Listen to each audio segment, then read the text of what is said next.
നിർമ്മൽ എബ്രഹാമിലേക്ക് പോവുകയാണ്. Shri Nirmal Abraham, Scott Bessent American treasury സെക്രട്ടറിയുമായി ബന്ധപ്പെട്ട് വന്ന ഒരു പരാമർശം നമ്മൾ ചർച്ച ചെയ്തു.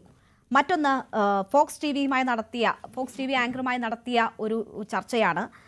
അതിൽ അമേരിക്കയിൽ ഇപ്പോൾ തന്നെ ജയശങ്കർ നടത്തിയിട്ടുള്ള പ്രസ്താവന വലിയ രീതിയിൽ ചർച്ചയാവുകയാണ്. റഷ്യൻ എണ്ണ വാങ്ങുന്നതുമായി ബന്ധപ്പെട്ടുള്ള സ്റ്റേറ്റ്മെന്റ്, അതായത് അങ്ങനെയാണെങ്കിൽ അതിൽ ബുദ്ധിമുട്ടുണ്ടെങ്കിൽ അമേരിക്ക റിഫൈൻഡ് ഓയിൽ വാങ്ങുന്നത് നിർത്തിവെക്കൂ എന്ന പരാമർശം അവിടെ വലിയ രീതിയിൽ ചർച്ചയാകുന്നു. അതിനെ തുടർന്ന് നടത്തിയ ചർച്ചയിൽ സ്കോട്ട് ബെസന്റ് തന്നെ സൂചിപ്പിച്ചത് ഒരു വ്യാപാര കരാറിലേക്ക് ഉടൻ എത്തും എന്ന സാധ്യതകൾ നിലനിർത്തിക്കൊണ്ട് തന്നെയാണ്. ഇന്ത്യ ലോകത്തെ ഏറ്റവും വലിയ ഡെമോക്രാറ്റിക് രാഷ്ട്രമാണ് എന്ന കാര്യം സമ്മതിക്കേണ്ടി വന്ന ഒരു സാഹചര്യമൊക്കെ നിലനിൽക്കുന്നു. ഇതൊരു പോസിറ്റീവ് സൂചനയാണോ? സമ്മർദ്ദം വിലപ്പോവില്ല എന്ന് കണ്ടാൽ അമേരിക്കയ്ക്ക് തന്നെ ഒരു കരാറിലേക്ക് എത്തേണ്ടി വരും, അല്ലെങ്കിൽ അവർക്കത് അനിവാര്യമാണ് എന്ന ഒരു സാഹചര്യവും സൂചനകളും അദ്ദേഹത്തിന്റെ വാക്കുകൾ നൽകുന്നുണ്ടോ? അത് എനിക്ക് തോന്നുന്നു ഇന്ത്യ എത്രത്തോളം പിടിച്ചു നിൽക്കും എന്നുള്ളതിനെ ഡിപ്പെൻഡ് ചെയ്തിരിക്കും. കാരണം വെച്ച് കഴിഞ്ഞാൽ അത് ഇവൻച്വലി ഇപ്പം ഏതൊരു മാർക്കറ്റും എന്ത് ഡിസ്റപ്ഷൻ ഉണ്ടായാലും അത് സ്റ്റെബിലൈസ് ആവും, നാച്ചുറലി സ്റ്റെബിലൈസ് ആവുന്ന ഒരു രീതി മാർക്കറ്റ്സിനുണ്ട്. ഇപ്പൊ നേരത്തെ ശ്രീ രാഘവൻ സൂചിപ്പിച്ച പോലെ തന്നെ അവിടെ ഉണ്ടാകാൻ പോകുന്ന ഡിസ്റപ്ഷന് ചിലപ്പോൾ ഒരു 2-3 മാസമേ നമുക്ക് ഡിഫിക്കൽട്ടി വരുള്ളൂ. ഇപ്പൊ ഓൾറെഡി ഞാൻ സംസാരിച്ചിട്ടുള്ള 1-2 എക്സ്പോർട്ടേഴ്സ് ഒക്കെ ട്രംപിന്റെ ഇനിഷ്യൽ 25% ടാരിഫിന്റെ സമയത്ത്, അതായത് ഏപ്രിൽ സമയം മുതൽ തന്നെ അവർ പുതിയ മാർക്കറ്റ്സ് തേടിയിരുന്നു. ഡൊമസ്റ്റിക്കലി ഇതെങ്ങനെ വിൽക്കാം, അതെങ്ങനെ ഡൊമസ്റ്റിക് മാർക്കറ്റ്സിൽ എത്തിക്കാം, എങ്ങനെ ബ്രാൻഡ് ചെയ്യാം, ഈ കാര്യങ്ങളൊക്കെ ചിന്തിച്ചു തുടങ്ങിയ ഒരുപാട് എക്സ്പോർട്ടേഴ്സ് ഉണ്ട്. അവരെ സംബന്ധിച്ചിടത്തോളം മിറ്റിഗേഷൻ സമയം അല്പം കൂടെ കുറവാണ്. പക്ഷെ ഇപ്പം മുതൽ ഈ ഒരു ഷോക്കിൽ നിന്ന് റിക്കവർ ചെയ്യാൻ ശ്രമിക്കുന്നവരാണെങ്കിൽ ഒരു 3-4 മാസം റിക്കവർ ചെയ്യാൻ പറ്റും. മാത്രമല്ല ഇന്ത്യ ഒരുപാട് രാജ്യങ്ങളുമായിട്ട്, വലിയ രാജ്യങ്ങളുമായിട്ട് ഫ്രീ ട്രേഡ് അഗ്രിമെന്റ്സിന്റെ സംസാരം നടക്കുന്നുണ്ട്. UK യുമായിട്ട് ഉറപ്പിച്ചു കഴിഞ്ഞു, സൈൻ ചെയ്യണം. കാനഡയുമായിട്ട് നടക്കുന്നു, ഓസ്ട്രേലിയയുമായിട്ട് സൈൻ ചെയ്തു. അങ്ങനെ പല പല ആവന്യൂസ് ഉണ്ട്. പക്ഷെ പ്രശ്നം ഇന്ത്യ എത്ര നാളും ഇത് പിടിച്ചു നിൽക്കും. ഇപ്പൊ നേരത്തെ സൂചിപ്പിച്ചത് സീ ഫുഡ് മാർക്കറ്റിന്റെ മാത്രം കേസാണ്. എത്രയോ മേഖലകളെയാണ് ബാധിച്ചിരിക്കുന്നത്. ഇപ്പം മെഷീനറി ആയിക്കോട്ടെ, ഇലക്ട്രിക്കൽ എക്യുപ്മെന്റ് ആയിക്കോട്ടെ, ജുവലറി ആയിക്കോട്ടെ, ഓട്ടോമോട്ടീവ് പ്രശ്നങ്ങളുണ്ട്. അപ്പൊ എല്ലാ മേഖലകളിലും ബാധിക്കുന്നത് കൊണ്ട് തന്നെ എത്ര നാൾ പിടിച്ചു നിൽക്കാൻ സാധിക്കും എന്നുള്ളൊരു ചോദ്യമുണ്ട്. അതനുസരിച്ചാണ് അമേരിക്ക എത്രത്തോളം മുന്നോട്ട് വരും എന്നുള്ളത്. അതല്ലെന്നുണ്ടെങ്കിൽ ഇന്ത്യക്ക് ചെയ്യാൻ പറ്റുന്നത്, അമേരിക്ക മുന്നോട്ട് വരുന്നത് എന്തിനായിരിക്കും എന്നുള്ളൊരു ചോദ്യമുണ്ട്. അവർ മുന്നോട്ട് വരുന്നത് അവരുമായിട്ടുള്ള ഫ്രീ ട്രേഡ് അഗ്രിമെന്റ് ഇന്ത്യ ഒപ്പുവെക്കുമ്പോൾ ഇപ്പോൾ നിലനിൽക്കുന്ന ടേംസ് അല്ലാതെ അമേരിക്കയ്ക്ക് ഫേവറബിൾ ആയിട്ടുള്ള ടേംസിൽ തന്നെ ഫ്രീ ട്രേഡ് അഗ്രിമെന്റ് ഒപ്പുവെക്കണം എന്നുള്ള കണ്ടീഷനിലായിരിക്കും അമേരിക്ക മുന്നോട്ട് വരിക. ഇന്ത്യ അല്പം ട്രിക്കി സിറ്റുവേഷനിലാണെന്നുള്ളത് അവർക്കറിയാം. ഇപ്പൊ പലരും നമ്മൾ രാജ്യസ്നേഹികളായതുകൊണ്ട് തന്നെ ഇന്ത്യയെ ഉയർത്തിപ്പിടിച്ച് തന്നെ സംസാരിക്കുന്നുണ്ടെങ്കിലും ആക്ച്വലി ഇന്ത്യ ഒരു സോഫ്റ്റ് ടാർഗറ്റായി മാറിയിരിക്കുകയാണ് അൺഫോർച്ചുനേറ്റ്ലി. കാരണം ഇന്ത്യക്ക് ചൈനയുമായിട്ടൊരു ഓപ്ഷൻ ഉണ്ട് നമ്മൾ പറയുമ്പോഴും ചൈന എത്രത്തോളം സ്വീകാര്യമായ ഒരു ഓപ്ഷനാണ് നമ്മൾ ചിന്തിക്കണം. കാരണം അമേരിക്ക ഇന്ത്യ പാകിസ്ഥാൻ യുദ്ധത്തിൽ അവസാന വാക്ക് തന്റെയാണെന്ന് വാദിച്ച ട്രംപിനെ പിന്തള്ളി നമ്മൾ പോകുന്ന ആരുടെ അടുത്തോട്ടാണ്? ചൈനയുടെ അടുത്തോട്ടാണ്. ചൈന ആരാണ് പരസ്യമായി ഇത്ര വർഷങ്ങൾ എത്ര കോൺഫ്ലിക്റ്റ് ആണ് നടന്നപ്പോഴും പാകിസ്ഥാനെ പരസ്യമായി UN-ലും രഹസ്യമായി പിന്നിൽ നിന്നും സഹായിച്ച ചൈനയോടൊപ്പം കഴിഞ്ഞ 10 വർഷത്തിൽ 2013, 14, 17, 20 ഡയറക്റ്റ് ആയിട്ട് ഇന്ത്യയുമായിട്ട് കോൺഫ്ലിക്റ്റ് വന്ന അതേ ചൈനയോടൊപ്പമാണ് നമ്മളിപ്പോൾ തിരികെ ട്രേഡിന് പോകുന്നതെങ്കിൽ അത് ഇന്ത്യയുടെ ഗതികേടാണ് എന്നുള്ളതാണ് അതിന്റെ സത്യം. പക്ഷേ ഇന്ത്യ ഈ പറഞ്ഞ പോലെ ഞാൻ പറയുന്നത് വെച്ച് കഴിഞ്ഞാൽ മാർക്കറ്റ് സ്റ്റെബിലൈസ് ആകാൻ കാത്തിരുന്നാൽ നാച്ചുറലി ഇന്ത്യക്ക് ഇത് ഓവർകം ചെയ്യാൻ പറ്റും. ഇനിഷ്യലി ലോസസ് ഉണ്ടാവും, നേരത്തെ സൂചിപ്പിച്ച പോലെ സ്റ്റോക്ക് മാർക്കറ്റിലെ ലോസസും സ്റ്റെബിലൈസ് ആകും, അതിൻ്റെ അകത്ത് യാതൊരു സംശയമില്ല. പക്ഷെ അതിനുള്ളിൽ ഞാൻ അവിടെ ഇടപെട്ട ഒരു കാര്യം ചോദിച്ചോട്ടെ നിർമ്മൽ. ഇപ്പോ ഇന്ത്യൻ രാഷ്ട്രപതിക്ക് ചൈനയിൽ നിന്ന് ഒരു മെസ്സേജ് വന്നിട്ടുണ്ട് എന്ന തരത്തിലൊക്കെയുള്ള വാർത്തയുണ്ട്. പക്ഷേ ഔദ്യോഗികമായി അത് സ്ഥിരീകരിച്ചിട്ടില്ല. ഷീ ജിൻപിങ്ങിന്റെ ഭാഗത്തു നിന്നാണ് അത് എന്ന് വാർത്തകളുണ്ട്.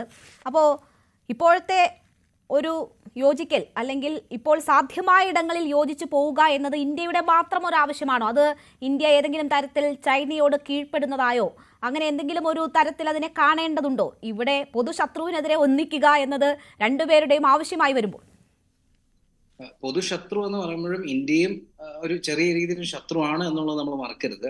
ചൈനയെ സംബന്ധിച്ചിടത്തോളം അത് മിത്രമല്ല എന്നെങ്കിലും പറയേണ്ടി വരും.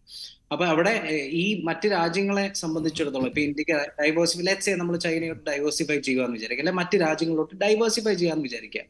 അവിടെയും ചലഞ്ചസ് ഉണ്ട്. ഇപ്പം ഇപ്പൊ തുണിത്തരങ്ങൾ ഒരു ഉദാഹരണം പറയാം. ഇപ്പൊ ഈ 2 വർഷത്തിനുള്ളിൽ എനിക്ക് സംഭവിച്ചൊരു കാര്യം പറയാം. ഒരുപാട് പേർക്ക് റിലേറ്റ് ചെയ്യാൻ പറ്റുന്ന സംഭവമാണ്. അമേരിക്കയിൽ നിന്ന് നിങ്ങൾ ഏതെങ്കിലും ഒരു ഡ്രസ്സ് ആരോടെങ്കിലും കൊണ്ടുവരാൻ പറയുക, നിങ്ങളുടെ സൈസും കാര്യങ്ങളും പറയാം. ഒരുപക്ഷെ ഇവിടെ എത്തുമ്പോഴത്തേക്കും നിങ്ങൾ പുറത്തിട്ടുകൊണ്ട് നടക്കാൻ അറയ്ക്കുന്ന ഒരു കളറും ഒരുപക്ഷെ ഷോൾഡറൊക്കെ തൂങ്ങിയ സൈസും ഒക്കെ ആയിട്ട് അത് മിസ്മാച്ച് ആയിരിക്കും ഒരുപാട്. കാരണം അപ്പൊ അത് വെറും തുണിയുടെ കേസിലാണെങ്കിൽ ഫുഡിന്റെ കേസിൽ എന്തായിരിക്കും, അല്ലെങ്കിൽ ഈ പറഞ്ഞ സീ ഫുഡിന്റെ കേസിൽ എന്തായിരിക്കും, മറ്റ് പ്രോഡക്ട്സിന്റെ കേസിലൊക്കെ വലിയൊരു മിസ്മാച്ച് ഉണ്ട്. ഇപ്പൊ ജുവലറി ഒരു ഉദാഹരണം പറയാം. അമേരിക്കയിലോട്ട് നമ്മൾ കയറ്റി അയക്കുന്ന ജുവലറി എന്ന് പറഞ്ഞു കഴിഞ്ഞാൽ കസ്റ്റം മെയ്ഡ് ആയിട്ട് അമേരിക്കൻ മാർക്കറ്റിന് വേണ്ടിയ രീതിയിലുള്ള ജുവലറിയാണ്. ഇത് പെട്ടെന്ന് ഡൈവേഴ്സിഫൈ ചെയ്യാൻ പറഞ്ഞ് നേരെ ചൈനയിലോട്ട് കൊടുത്തു കഴിഞ്ഞാൽ അത് വിറ്റ് പോകണമെന്നില്ല വിറ്റ് പോകില്ല.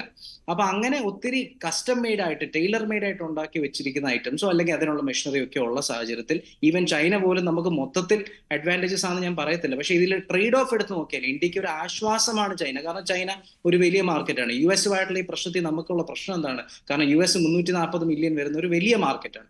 ഇന്ത്യക്ക് അതിനെ റിപ്ലേസ് ചെയ്യത്തക്ക രീതിയിലുള്ള ഒരു വലിയ മാർക്കറ്റ് ഇല്ല. അടുത്തുള്ള മാർക്കറ്റ് ചൈനയാണ്. നമ്മൾ ഗതികേട് കൊണ്ട് അങ്ങോട്ട് പോകുന്നു. യൂറോപ്യൻ യൂണിയനുമായിട്ട് ഫ്രീ ട്രേഡ് അഗ്രിമെന്റിനുള്ള സംസാരം നടക്കുന്നുണ്ട്. അടുത്ത വർഷത്തേക്ക് അത് ഒപ്പുവെക്കുമെന്ന് കരുതുന്നു. അങ്ങനെയെങ്കിൽ ഗ്രാജുവലി യൂറോപ്യൻ യൂണിയനാണ് 450 മില്യണോളം വരുന്ന പോപ്പുലേഷനാണ്. ഐഡന്റിക്കൽ ആയിട്ടുള്ള ടേസ്റ്റ് ഉള്ള ഒരു മാർക്കറ്റാണ്, കൊക്കേഷ്യൻ മാർക്കറ്റാണ്. അപ്പൊ അങ്ങോട്ട് നമുക്ക് സ്വിച്ച് ചെയ്യാൻ സാധിച്ചു കഴിഞ്ഞാൽ ഒരു പക്ഷേ ലോങ് ടേമിൽ നമുക്കൊരു ആശ്വാസമാകും. ഒരു കാര്യം കൂടെ ആഡ് ചെയ്തിട്ട് അവസാനിപ്പിക്കാം. ശ്രീ രാഘവൻ പറഞ്ഞ പോലെ ഇതിന്റെ ഓപ്പർച്യൂണിറ്റി ആയിട്ട് വേണം നമ്മൾ കാണാനായിട്ട്. എത്ര നാൾ പിടിച്ചു നിന്ന് സ്റ്റെബിലൈസ് ചെയ്യാൻ പറ്റിയാൽ ആ സ്റ്റെബിലൈസ് ചെയ്യുന്നതിനോടൊപ്പം തന്നെ പാരലലി മറ്റു മാർക്കറ്റ്സ് എക്സ്പ്ലോർ ചെയ്യാൻ നമ്മൾ ശ്രമിക്കണം.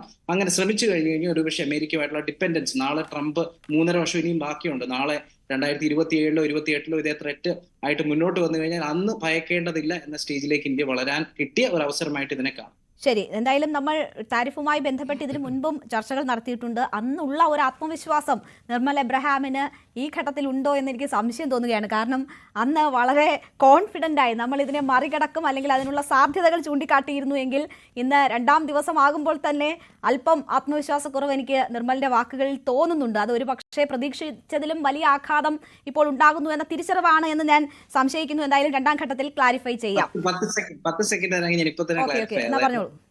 അതെ, അതായത് അന്ന് നമ്മൾ പറഞ്ഞു വെച്ചാൽ ട്രംപിന്റെ കേസിൽ ഇപ്പൊ ചൈനയായിട്ടൊക്കെ നമ്മൾ കണ്ടു 75%, 85%, 125%, 250%-ത്തിലോട്ടൊക്കെ എത്തിയപ്പോഴത്തേക്കും ട്രംപ് ഇവൻച്വലി ഒരു ഡീലിലേക്ക് എത്തി. പക്ഷെ ഇവിടെ നടക്കാതെ പോയത് എന്താ? ഈ ഓഗസ്റ്റ് 27-ന് മുന്നേ ഇന്ത്യയുമായിട്ട് ഒരു ട്രേഡ് ടോക്കിനായിട്ട് അമേരിക്കൻ ഒഫീഷ്യൽസ് വരുമെന്ന് പറഞ്ഞിരുന്നു. പക്ഷെ ആ ടോക്ക് നടന്നില്ല. എന്റെ ഒരു പ്രതീക്ഷ ആ ടോക്ക് നടന്നിരുന്നെങ്കിൽ ഈ 50% ടാരിഫ് അടിച്ചമർത്തുന്ന സ്റ്റേജിലോട്ട് നമ്മൾ പോകില്ല എന്നുള്ളത്. അവിടെ ഒരു വീഴ്ച സംഭവിച്ചിട്ടുണ്ടോ നിർമ്മല യഥാർത്ഥത്തിൽ? കാരണം 4 തവണയെങ്കിലും ട്രംപ് വിളിക്കാൻ ശ്രമിച്ചിട്ടുണ്ട് എന്ന തരത്തിലുള്ള വാർത്തകൾ വരുന്നു. ഒരു പക്ഷേ അതൊരു സമ്മർദ്ദ തന്ത്രമോ അല്ലെങ്കിൽ ഏതെങ്കിലും ഡീലിലേക്കുള്ള ഒരു നീക്കുപോക്കോ ആയിരിക്കാം. പക്ഷേ മോദി തയ്യാറായിട്ടില്ല എന്നതാണ് ആ വാർത്ത. എന്തായാലും വിദേശകാര്യ മന്ത്രാലയം നിഷേധിച്ചിട്ടുമില്ല. അപ്പോൾ ആ കോൾ അറ്റൻഡ് ചെയ്യണമായിരുന്നു. അതൊരു മോദി ഫാൻസ് ഒക്കെ വലിയ ക്രെഡിറ്റായി ചൂണ്ടിക്കാട്ടുന്നുണ്ട്. അപ്പോൾ പോലും അത് അറ്റൻഡ് ചെയ്ത് നെഗോഷിയേറ്റ് ചെയ്യേണ്ട ഒരു കോൾ ആയിരുന്നു.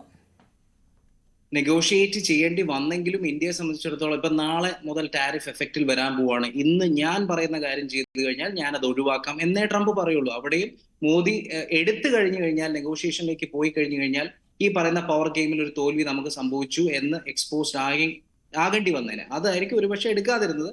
എന്തായാലും ആ സമയത്ത് എടുത്തിരുന്നെങ്കിലും ഇന്ത്യക്ക് ഫേവറബിൾ ആയിട്ടുള്ള ഒരു ഫ്രീ ട്രേഡ് അഗ്രിമെന്റിലോട്ട് പോകുമായിരുന്നു എന്ന് ഞാൻ കരുതുന്നില്ല.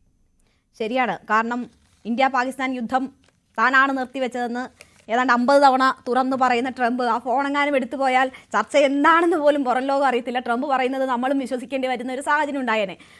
ഞാൻ താങ്കളിലേക്ക് തിരിച്ചെത്താം. ശ്രീ പ്രിൻസ് ജോർജ്, വലിയ ഗൗരവ